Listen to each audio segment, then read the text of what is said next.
Okay, we are now ready. You guys see, the devil is using famous people. Hello my hamsters and welcome back to the little house with a beautiful facade that is my YouTube channel. So today I will be speaking about Billie Eilish, Lil Nas. Yes, I will be speaking about Lil Nas and his Montero song and the controversy. Goodness, the controversy. It is burning. Let's get into this. Before we do that, please, if you want any other videos like this, make sure that you are subscribing, liking this video, and clicking the notification bell in order to be updated each and every time I upload. I'm on Instagram at HauntedOopsie as well. I'm trying to make a TikTok, but will soon be deleted. So you see that my social media varies and changes. But I digress. Okay, let's get into this. Before I mention why I'm even thinking of Billie Eilish, let's get into our terms. Religion is a social cultural system of design behaviors and practices, morals, worldviews, texts, sanctified places, prophecies, ethics, or organizations that relates humanity to supernatural, transcendental, and spiritual elements. However, there is no scholarly consensus over what precisely constitutes a religion. Okay, and then why do people use music in religion? Why do people sing when they worship? So music is a nearly universal part of religion because it appeals to and highlights human senses in a pleasurable way, which in turn also allows humans to practice and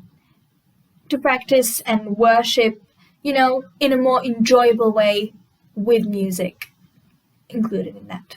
Okay, there we go. Religious music is also sacred music, any type of music that is performed or composed for religious use or through religious influence. It may overlap with ritual music, which is music, sacred or not, composed for rituals and made for rituals to be performed during the rituals. Yeah, that's it.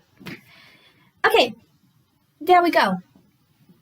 Now, when Lil Nas video came out and I saw some of the critics, I was honestly quite surprised to see the similarities between Billie Eilish and Lil Nas in this case.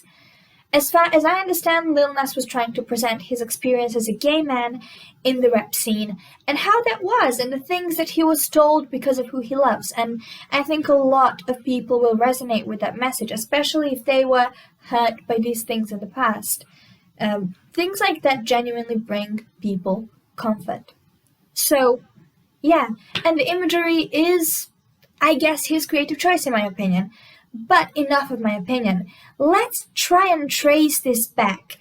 And one question I would ask before we get into this. Would you say the same thing to Giuseppe Tartini? I don't think so. The foundational principle for the interconnections between art and religion is the reciprocity between image-making and meaning-making as a creative correspondence of humanity with divinity. So this is about art because a lot of people have complaints when it comes to the imagery, and some artists take that thorough narration we can see in holy books that we know and take it into their work a tiny bit and make it inspired by them. Okay, from the Dark Ages to the end of the 17th century, the vast majority of artistic commissions in Europe were religious. Around 1700s, this somehow stopped, at least when it came to the art anyone cares to look at now.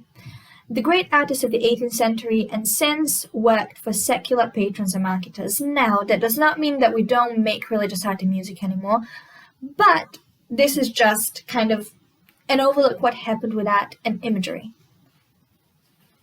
Since the dawn of time, music has been man's medium of communication with its divinity/divinities. Views of the origin of both religion and music swing between two poles: the belief in a reality that is essential and independent of an observer, and the view that neither music nor religion exists on its own, challenging their independent existence. Both views address the question, did music and religion exist prior to our having discovered them, or did they exist all along whether we knew them or not? In modern psychology, Jung answered this by posing that the world comes into its being when man discovers it. In monotheism, music and religion are means of accessing the invisible, unseen, and untouchable, what is beyond what man can comprehend. They both refer to the Almighty, God, the divine, the one which is called in religion and psychology the numios, holy, and tremendous. The common ground is archetypal and relates to the experience of loss through rituals of death and rebirth. So, there we have it. Now, I did mention Tartini in the beginning, and here is exactly why. As someone who loves classical music, but especially the mysterious stories between so many composers you can find out there, and in the past, and that's what I wonder. These same people that are angry at Lil Nas and Billie Eilish and say that they are possessed by Satan and it's Hollywood's fault. Listen to this. Venetian composer Giuseppe Tartini said he was inspired to write Sonata in G major, the so-called Devil's Thrill, after Satan playing a violin appeared to him in a dream. Satan was something of a multi-instrumentalist himself because, as well as playing the fiddle, states that he has his own instruments, tabats, small drums, and pipes built into his very being. That's some vivid imagery. So that's why I was saying I think these things were there all along.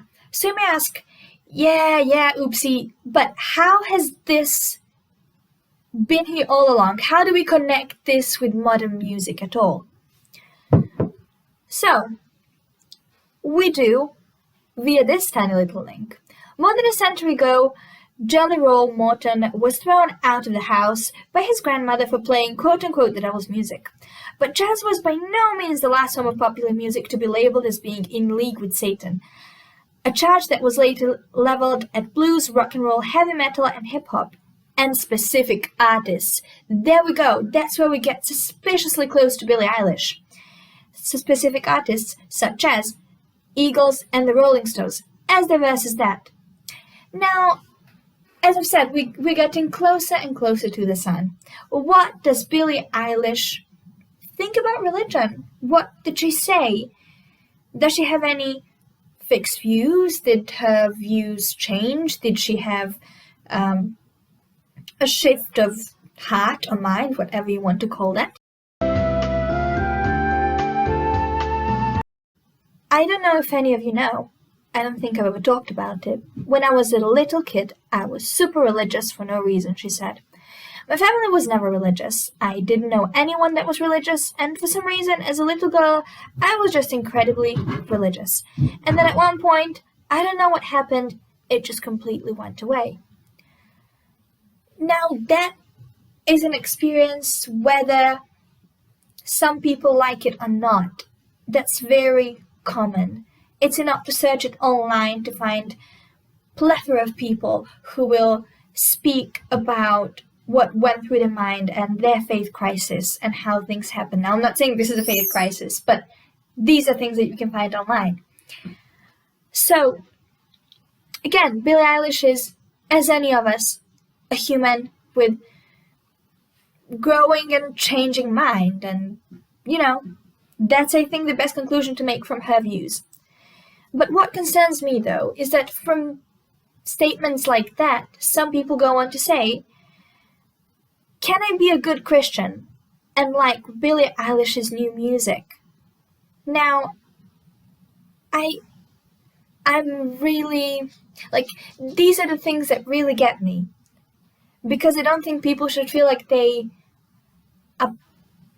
shouldn't listen to a certain type of music unless it's really, really firmly their choice, and that I respect. So, is Billie Eilish the only one? I don't think so. We are aware that Billie Eilish is definitely not the only one, but is she the only one in modern music?